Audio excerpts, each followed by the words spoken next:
Hey, all you cool cats and kittens. Oh my god. Carol Baskin. I learned how to do the Carol Baskin routine yesterday with my mom.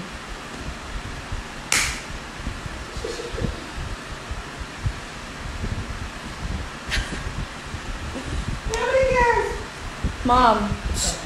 Mom, I'm on.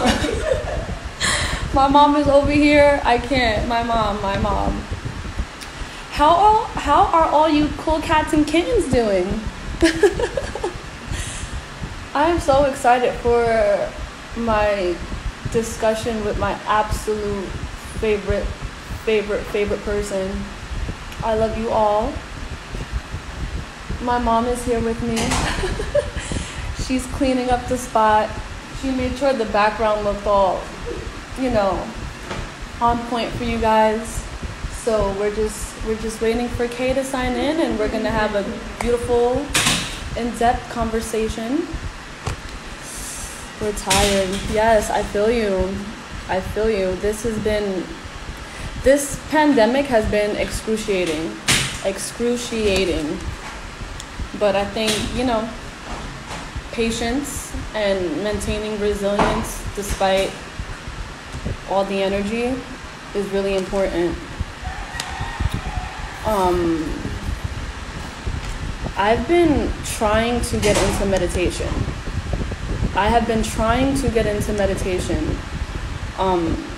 Meditation doesn't look the same for everybody, is what I've been learning. Yes, we've just started. But so for me, breath work, breathing has been so powerful. Hey, babe, waiting for you. I'm so excited.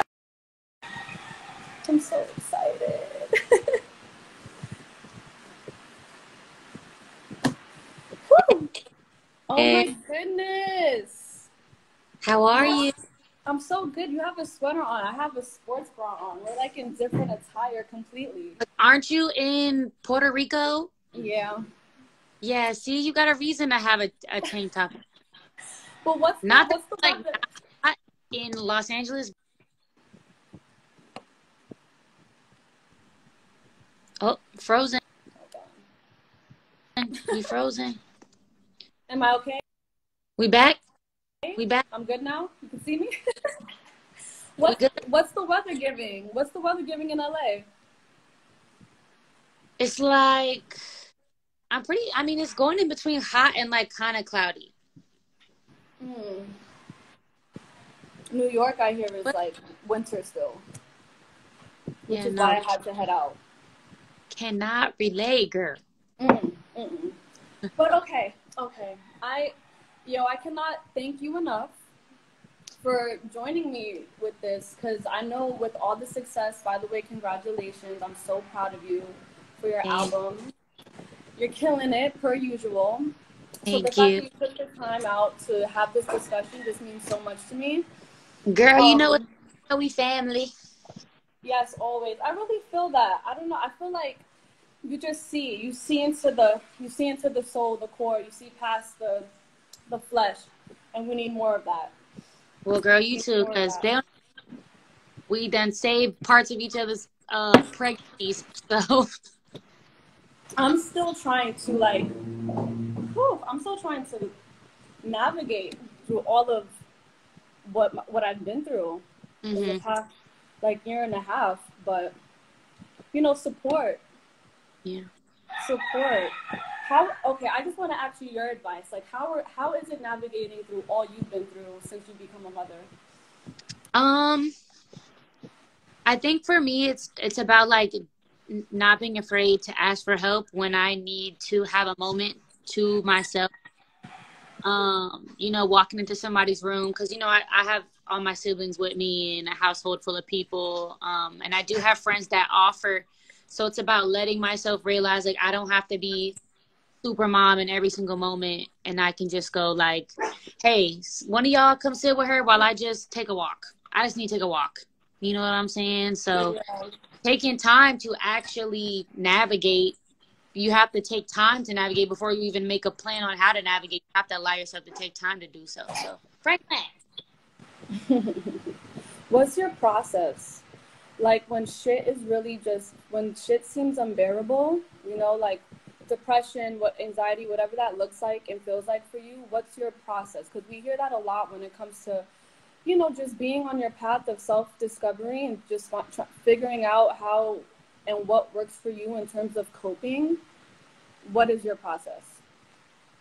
I have to step back. I have to step back. Like I live a life that is very exposed to the world. And a lot of that tends to be the cause of my anxiety and depression, because I sometimes feel like I don't have a grip on my own, like I don't have autonomy over myself or my life, because it feels like at some point it just belongs to the world. So it's me taking a step back and like getting grounded and like reminding myself, okay, this is my life. You know what I'm saying? And I can navigate it how I want to, and I can control it how I want to. Like, I don't have to fall into this realm of like showing up for everybody in the world just because like they support me or follow me. You know what I'm saying? Like, I can just like focus on me, but I know that that isn't an issue that, you know, the average person has to deal with. So when it comes to like everyday issues of like anxiety and depression, little small stuff I do is like mirror meditation and counting my gratitude list in the mirror. Like, I look at my toes and be like, thank you, toes, because I got all of y'all and y'all work. You know, Yes. Thank you, legs. Like, y'all get me from Right. place to place. Thank you, hands. I can pick up my children. Thank you, I womb. love that. You know what I'm saying? So, yeah, that helps That's a lot. simple. Yeah, that's simple. I feel like we oversee the simple things. Because Yeah. the moment one of your toes was to head out, you'd be like, Right. wait, yo, like, Like, now I'm going to miss my toe. right. But I'm saying thank you before that. The human conditioning is so weird that we are like habits of like we're creatures of habits, but we're also, I feel like in order for us to feel, sometimes we have to suffer. Yeah. Like, why do we have to suffer, or why do we have to grieve, or why do we have to experience some sort of really intense loss to recognize the value of something or someone?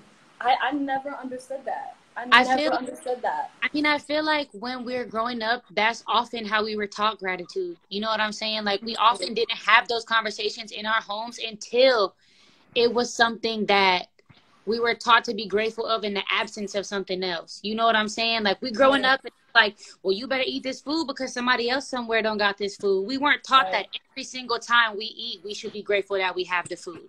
You know what I'm saying? Or you better cheer up because you got this and other kids don't got this. Instead of, as the moment is given to you, you're like, you just be grateful because it's now something that you have, and it was a gift and somebody gave it to you because they love you and blah, blah, blah. You know what I'm saying? Right. We're just taught. We're taught in the absence of something else. So that affects how we become grateful as adults. Yeah. Word, I feel that. And okay, so you brought up childhood and things that were taught. How were whoever raised you and your upbringing as a child, were your emotions and your expressions and your thoughts validated by the people who raised you, by the person who raised you? Yeah, well, my aunt raised me, and I felt like She's amazing. She is amazing. The shit. I was taught a lot of beautiful things by her, because I was taught to be super grateful for a lot of things in the absence of not having either of my parents, or not having the same life as, you know, people with two parents or one parent. I just had like my aunt, and she would always be like, but look what you have. You know what I'm saying? Like, now you have some person who's like all three of me at the same time, where I'm the mom, your mom, your dad, and your aunt.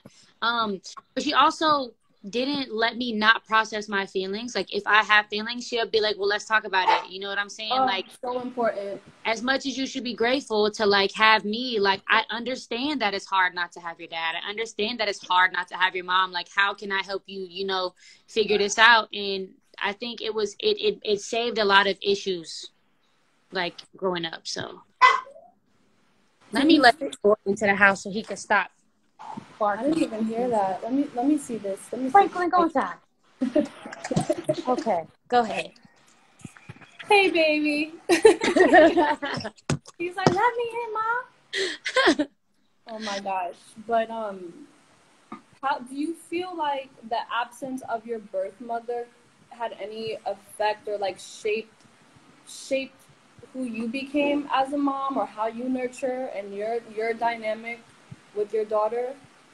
Yeah, it just taught me that, like, oh, I could never look at this little cute ball of sunshine and ever not want to be there. And leave her, right? Yeah, I had this moment. And it's funny because I never really processed not having parents until I became a parent. I didn't, it just wasn't something that I dwelled on. So, of course, I thought about it. I had my moments. I cried about it growing up, but like, I didn't like super in depth process. Then I became a parent. I'm looking at my baby that just came out of me, and I'm like, yo, how could you do that? How could And you leave? how could you see this and just want to not, be there? But, everyone has their own reasons, and she's going through her own life and doing her own thing. But I instantly was like, oh, yeah, like, I'm never going nowhere. We're stuck. But Yeah. postpartum is a real thing, and Yeah. those of us who have not been like hugely impacted by what postpartum depression does. We're blessed. We're fortunate Right. because for Right. some people, when that placenta drops, honey, like Everything that's changes. it. They're Right. gone. Like that sense of everything or everything that they felt or knew about themselves or the ideas that they may have created in their minds about motherhood or bonding or just the connection between themselves, their own bodies and their children, it changes and it's out of their control. So it's like, And I wouldn't even associate that with my experience with my mother, because my mother was just already on the path of not wanting to be a mother before. You know what I'm saying? when she was pregnant with you. She was already on that path of like, this is just, she was preoccupied and, very into her own life. You know what I'm saying? Way Mm, before.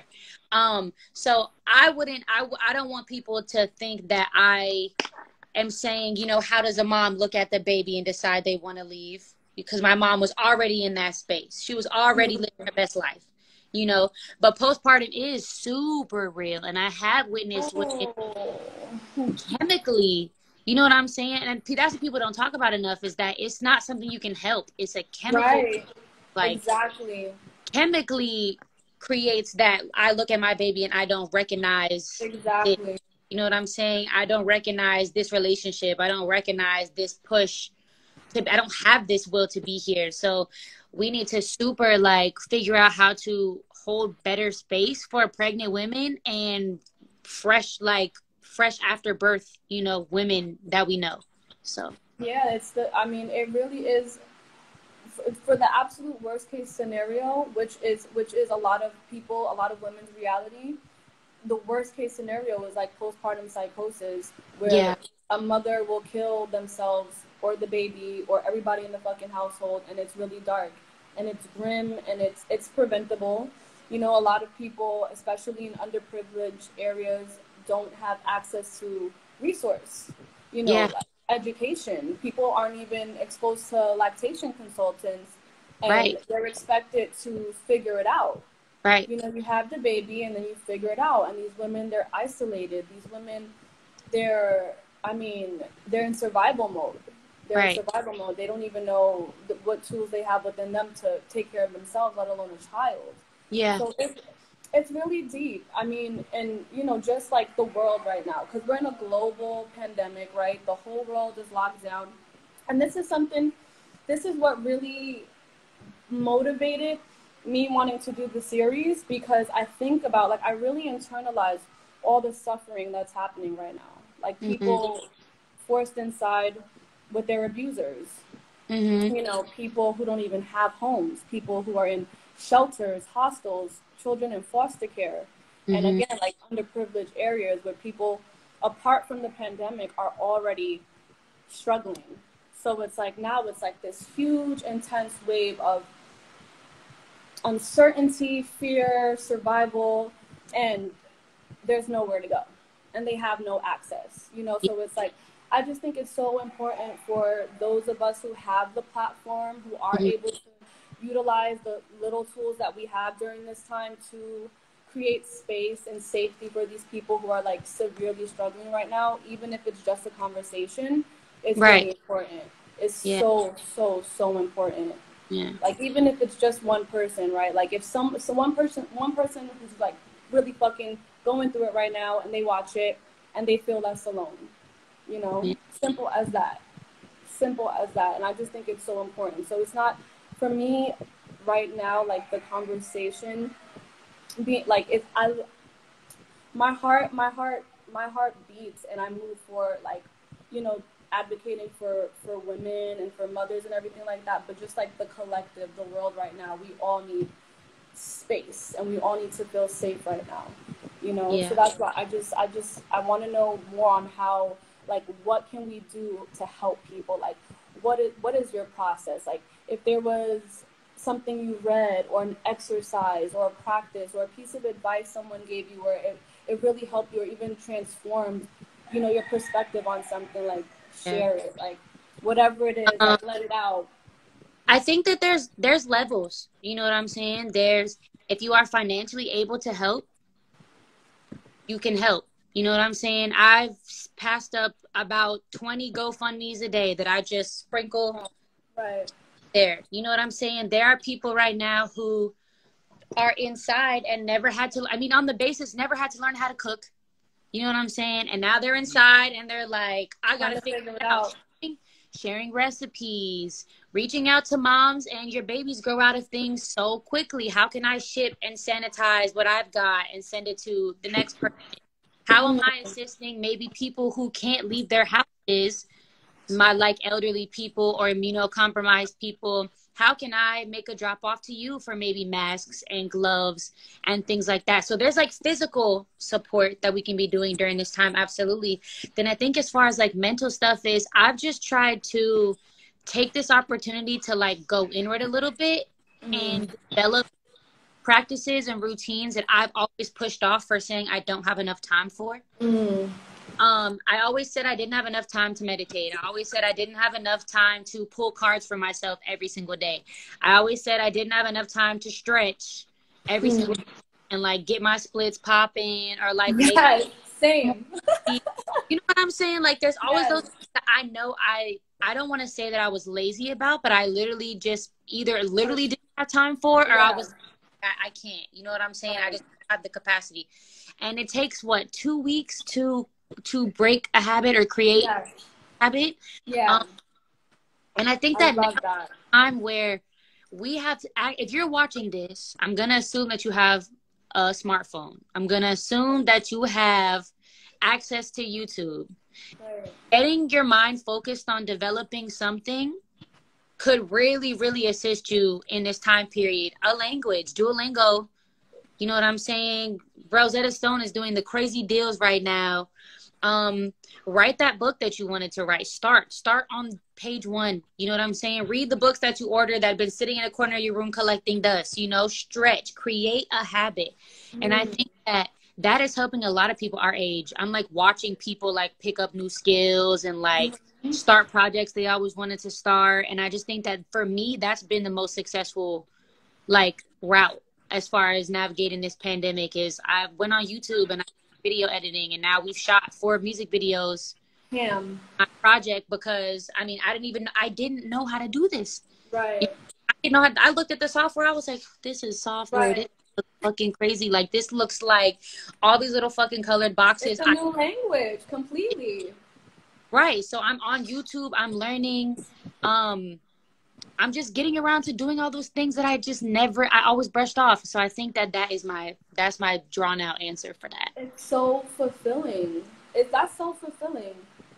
Like, Yeah. just being able to actually know that you have the time, like, accepting the fact that you have time, which Yeah. I feel like Accepting it.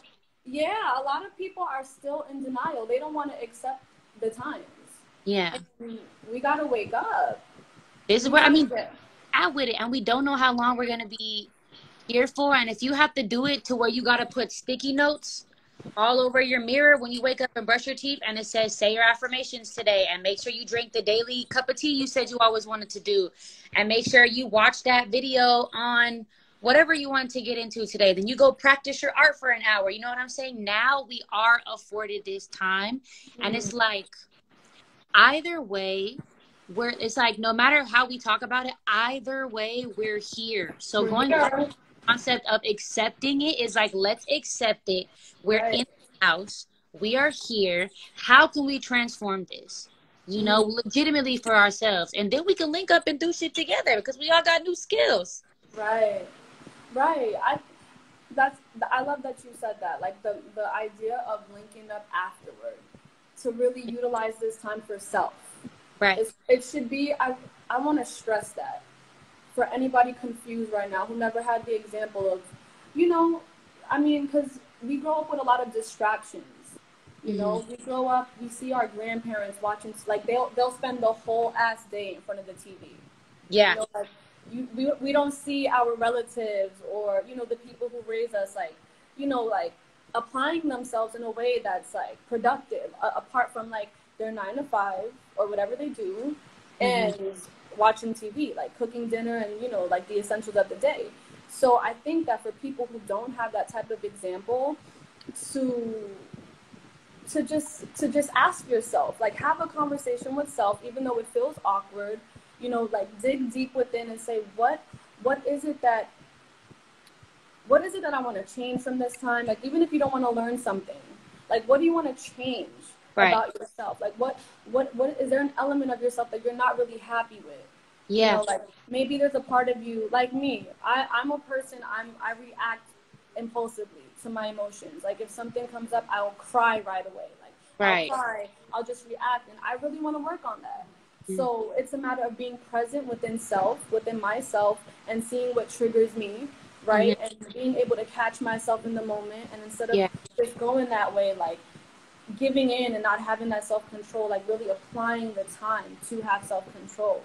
Yeah. My favorite term that I've been overusing a lot lately is like conscious decision making. Mm.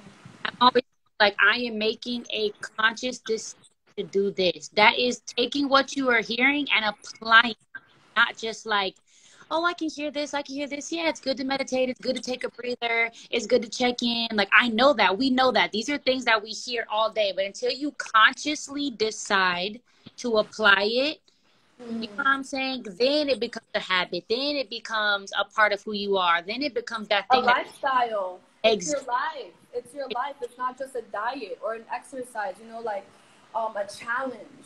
Yeah. People, everything is so short term.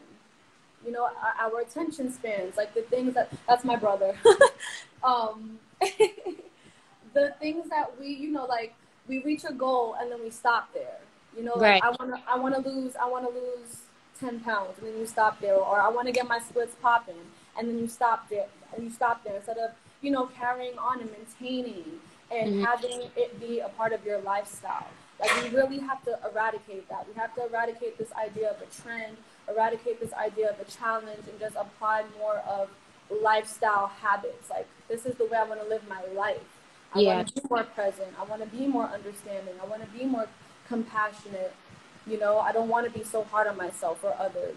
I think a big part is that real is the big part of that is realizing that you're always the student. You know what I'm saying? Like, it's rare in this life that you will ever master anything that you do. Even like you're saying, being more compassionate of a person, everything from getting your splits to being a more compassionate person. You're not ever going to reach the point where you're the most compassionate You're the person. master, right? You're never going to be the master.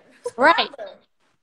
And when you get your splits, someone else is out there jumping off their roof and landing in the splits. You know what I'm saying? So at the end of the day, it's like, I love that.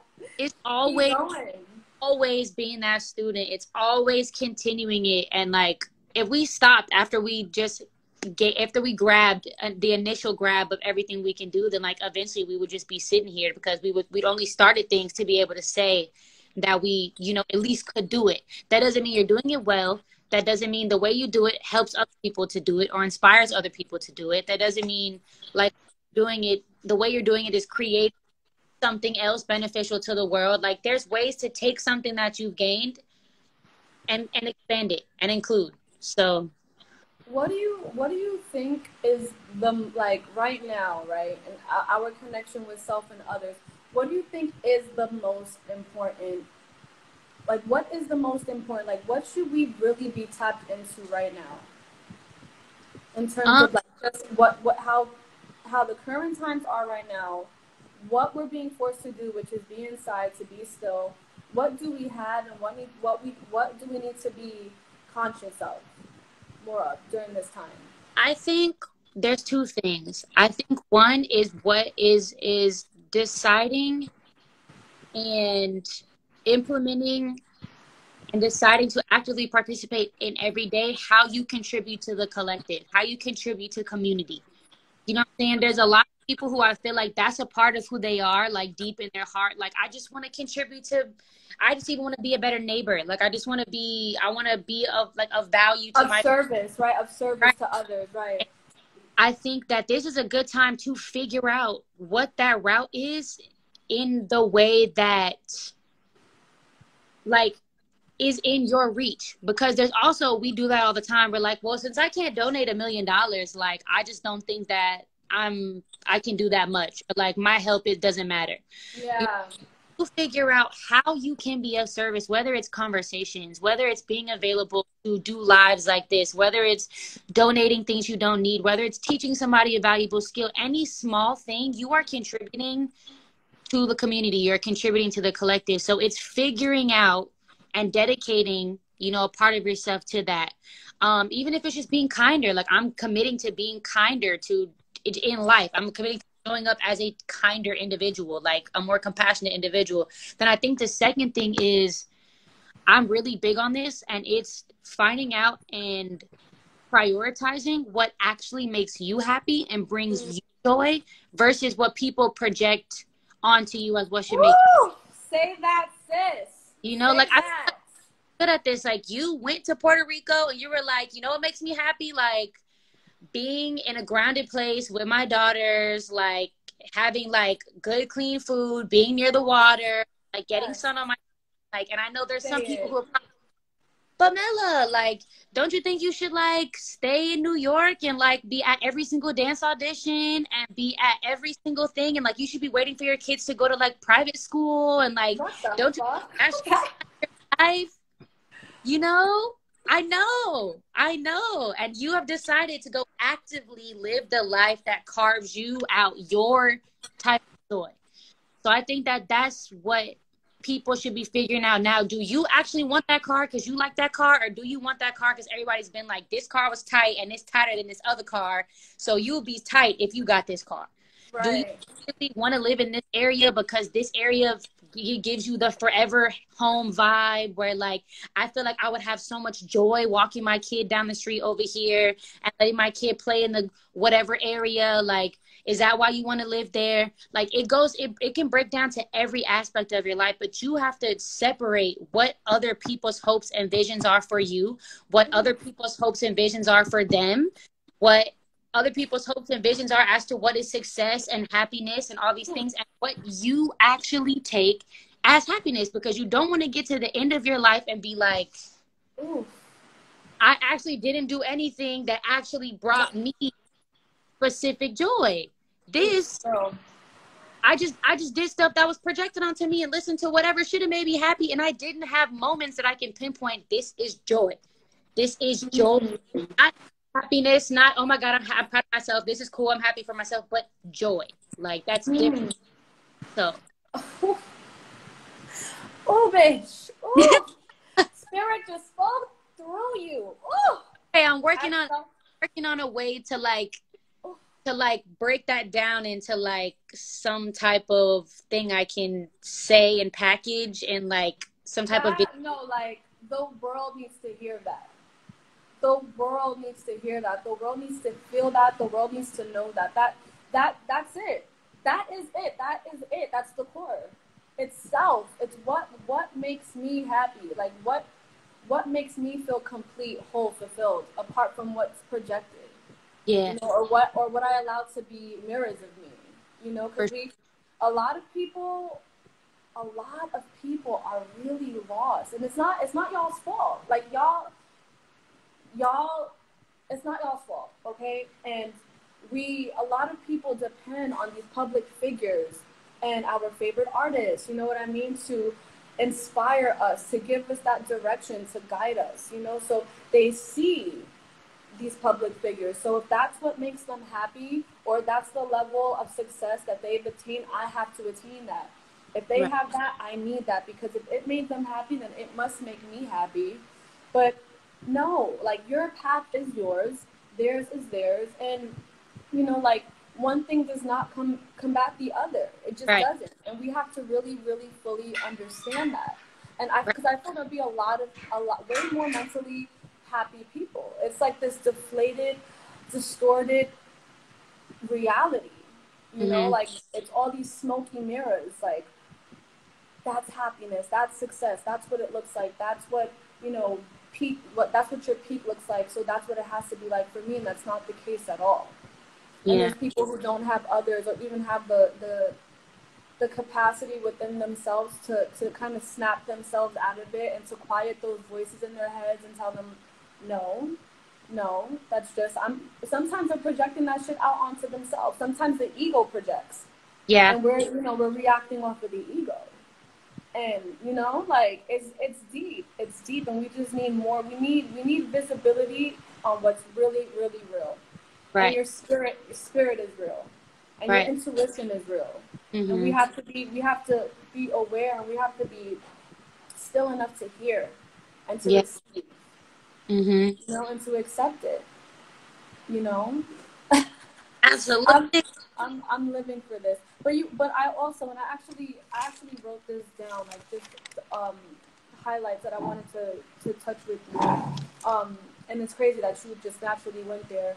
Um, for people who for the people who want to go against the grain of, like, what they've been brought up with their whole lives, the things that they've been exposed to, everything, right? Breaking the cycle, Mm-hmm.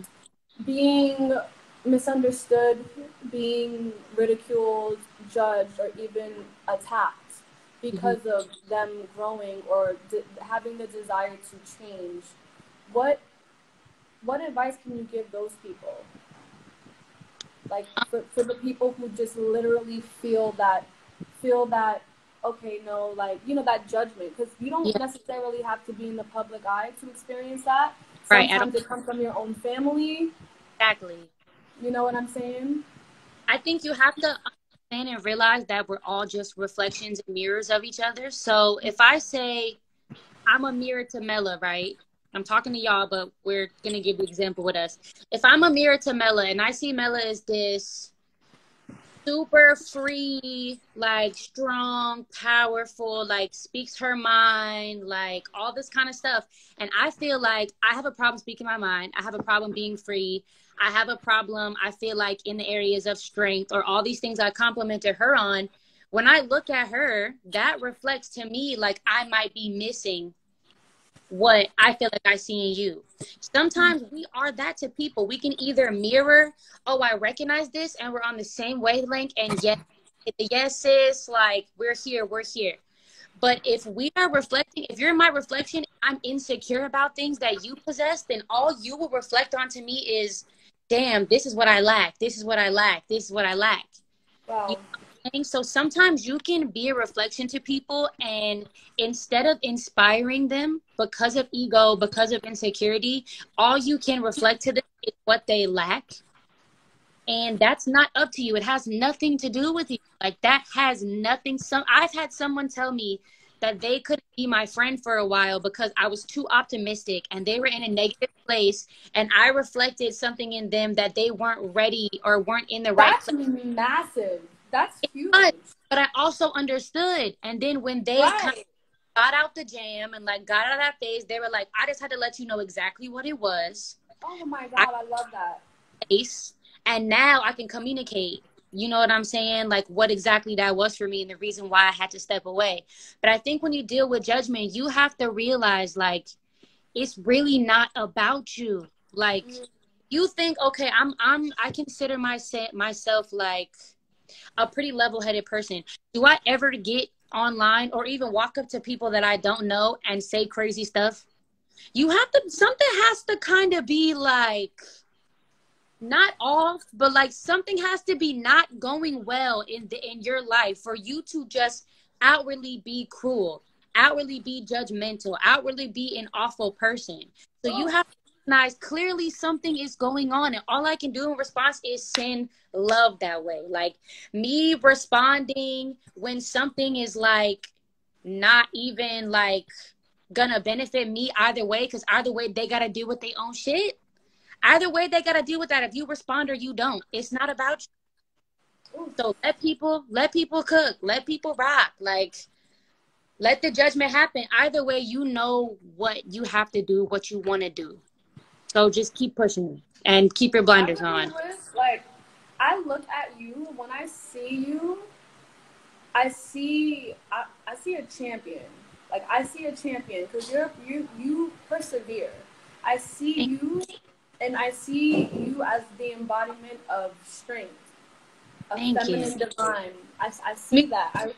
I really know, like, hey, legit, I see that because despite despite the hardships that you've faced and the betrayal, the hurt, the pain, you are grounded. Like, you are grounded in yourself, and you always give. I try You to know, be. you don't, and that, I mean, just even you saying you're trying is massive because some people don't even have that. They don't even have the energy within them or the strength within them to even try. And you do, and you persevere and you give. You're constantly giving. You exude strength and you give. And I feel like that's so inspiring, and we need to be guided by that example. Like, the masses need to be guided by that example, that what other people do to us, that doesn't define us. We are not defined by our experiences. We're not defined by our traumas. We're not defined by our heartbreaks and our hardships. We're not defined by those things. And it's not a fucking excuse to be a terrible person. Yeah. It's just not an excuse. And we have the choice, and we should be able to, have that accountability and that respect for ourselves and others to be that way and to project that energy out in the world, which you always do. And it inspires me because I struggle with that, or I feel like I've been struggling with that lately. You have mad grace. You have grace, but Thank you're you. grateful, and so you be graceful out here, like Thank you. I'm trying to learn. But what It's I hard. what I want to say is what you possess that I feel like I don't possess that I learn from is not cutting off advocating for myself, because sometimes I can be so graceful that like I swallow what I actually want to say, or I swallow defending myself when I could defend myself or advocate for myself in my true feelings. You express your feelings 100% when you feel them all the way and very well.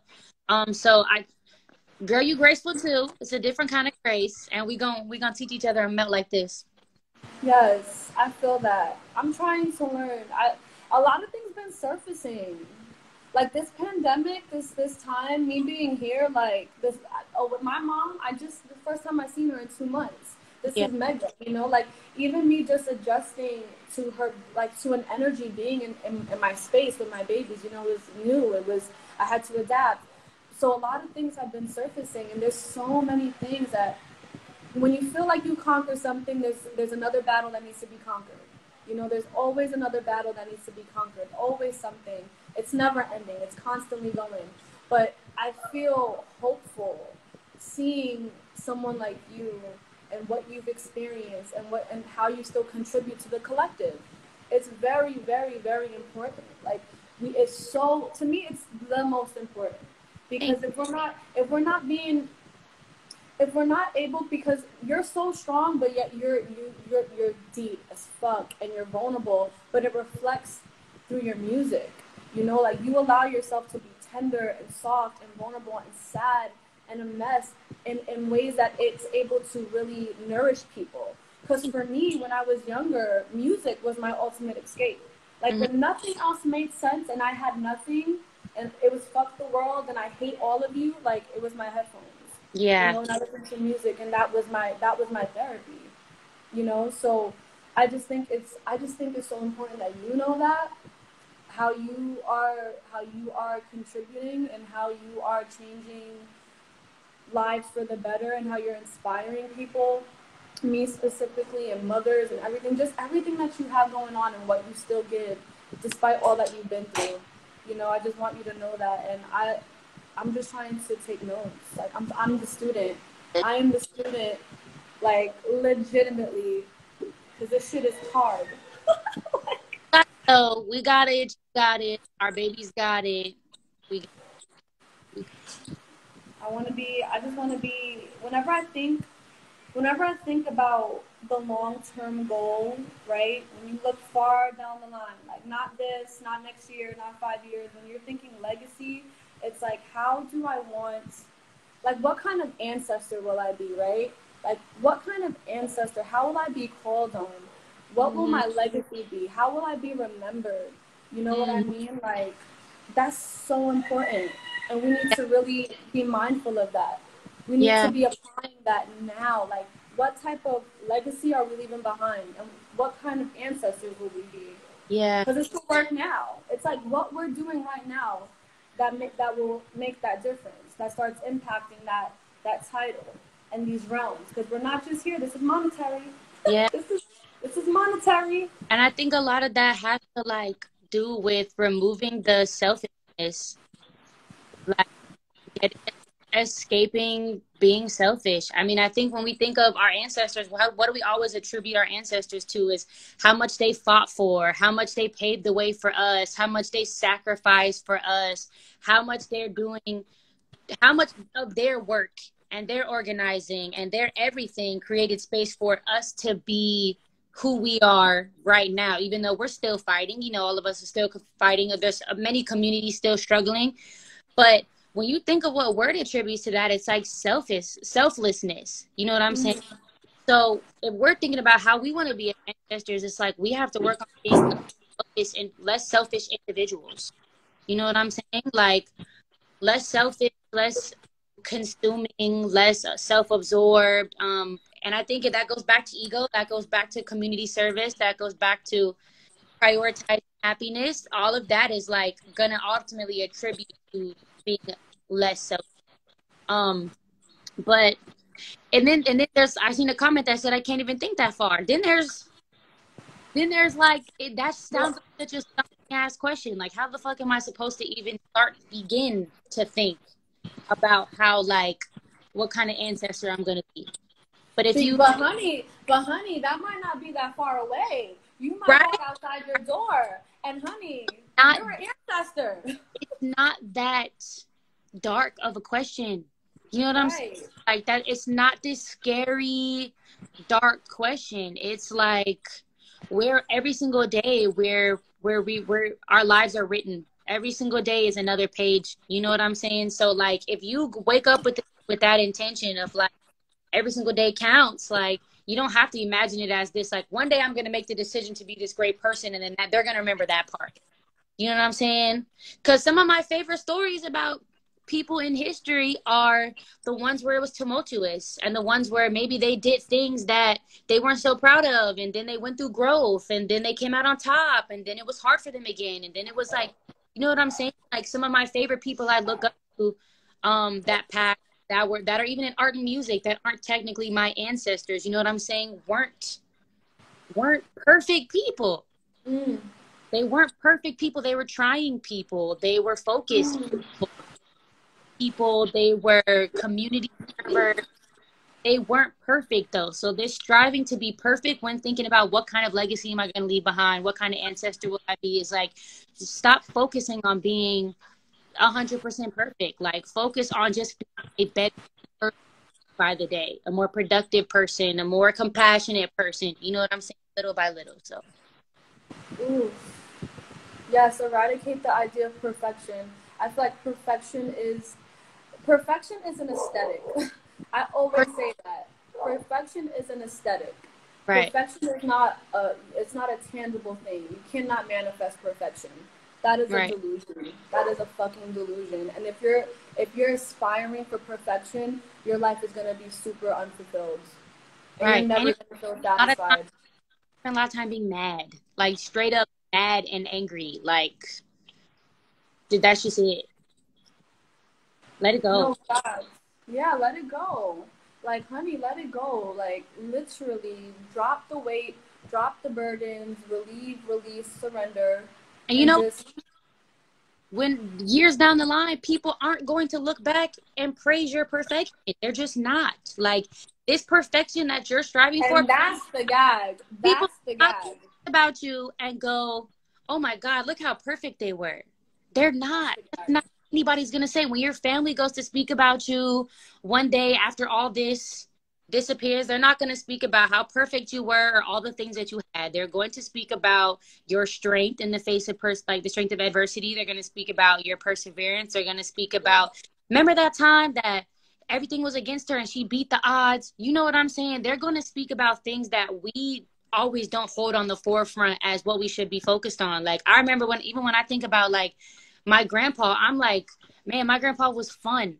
And my grandpa was joyful and he laughed a lot. And my grandpa had the best stories. Like, if my grandpa was just this like straight edge, perfect individual who just had only amazing accomplishments, like, I don't think as a granddaughter I'd be sitting around here talking about my grandpa in that regard. I wouldn't be here like, yeah, guess what, guys? Like, my grandpa was perfect. Nobody cares. Nobody. Oh, I love that. Nobody cares. Nobody cares. I mean, you shouldn't. You shouldn't care. Like, if you are holding this idea of perfection that you have to reach, you should care less about that. Yeah. Care less about that. Care more about surrendering. Like, tap into your surrender. Tap into releasing. Um, Something that's been coming up for me a lot is like shattering this idea of who I always thought I would be or who I think I am, Mm-hmm. which has been crazy.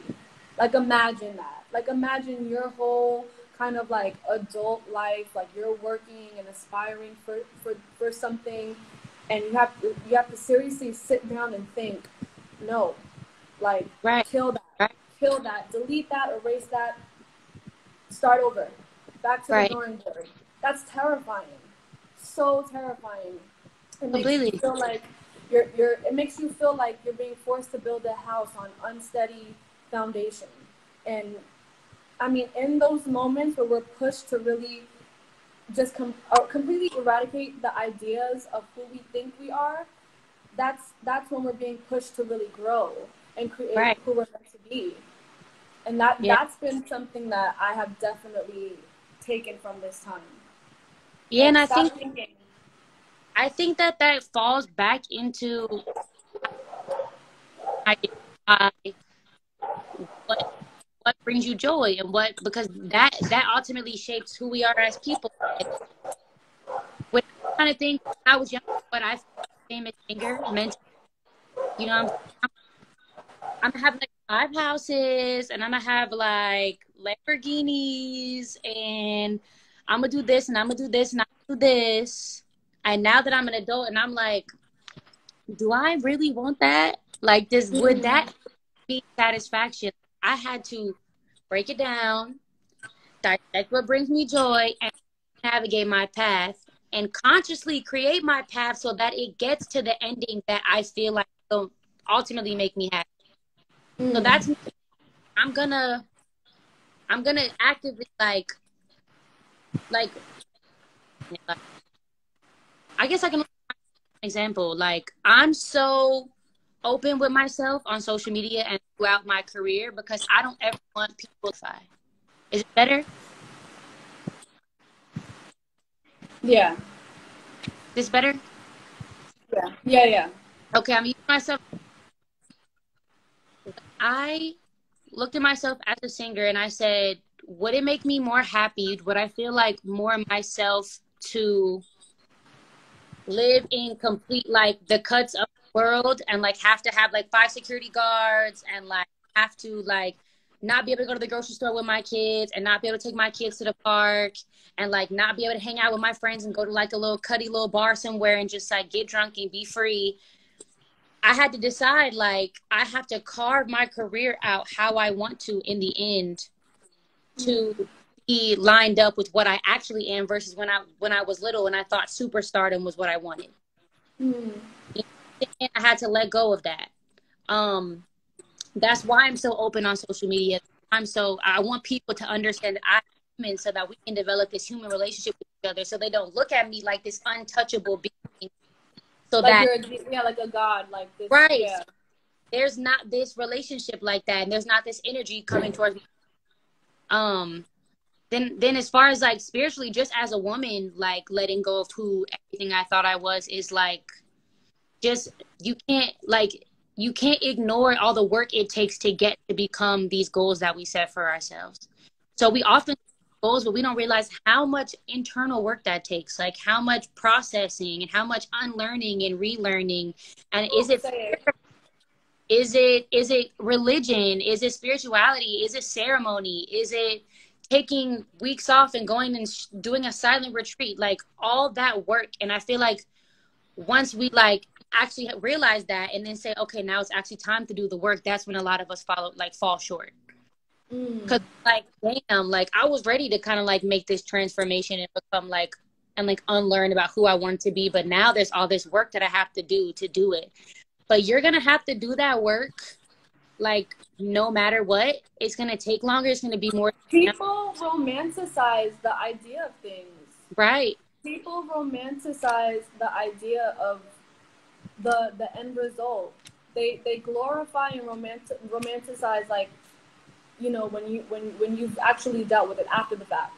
They're like, I can't wait to be like the peaceful little grandma sitting on my farm, like with all my grandchildren, and like nobody can get a rise out of me, and like I can just like, first of all, you gotta learn how to farm to be on your farm. What you gotta heal some generational curses. You gotta work on yourself to not respond to everybody that bothers you. Like there is going to work. So you might as well fall in love with who you are right now and fall in love with the fact that you're trying. Let that fuel you and just keep all goals. One step makes a whole journey. That one step, one brick builds that house. Literally, that one page, you know, it leads to a whole book. Exactly. So this is really, really, really, really important, and I hope everyone is being open to receive this. Because I needed this. I needed this so much. And I thank you. Thank you after this too, because now I got ideas. Yeah, so I need to like, I got my agua de coco, so I need to like hydrate my life. Hydrate and take it. So much. I love you, Kay. I love you, and I thank you so much for this. It's about to cut off. So I just want to wrap this up. If there's anything else you would like to say to, honey, your viewers, your supporters right now are booming. They're like, yes, queen. I want to say thank you for everybody who's in the comments about the album. I appreciate the support. Second off, Mela, this is actually a part of Mela's series. So she's doing multiple of these, talking with a lot of other people who are going to be speaking about helpful topics.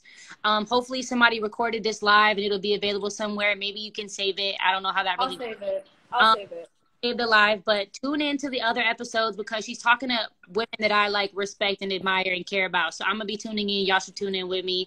And I love you to death. And tell the babies I said, "Mwah, I miss them." Yes, give Isaiah big kisses and kisses for you. I love you. Thank you again, babe. Thank you. Mwah. Oh, Manifest just woke up. Manifest just woke up. Hey, Manny, miss you. Let me show you her. Where is she? Where is this baby? Come on, let me get her. Is asleep right now.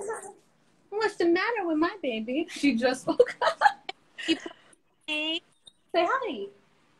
But you was laying on my belly when I was pregnant. I know. Oh my gosh, she was so bald-headed then. I looked at that picture. I was like, my baby had the low fade. And now she truly had the low fade. Now she's getting her inches. Slowly but surely. But okay, baby, we're gonna go. Love you. Bye. Bye.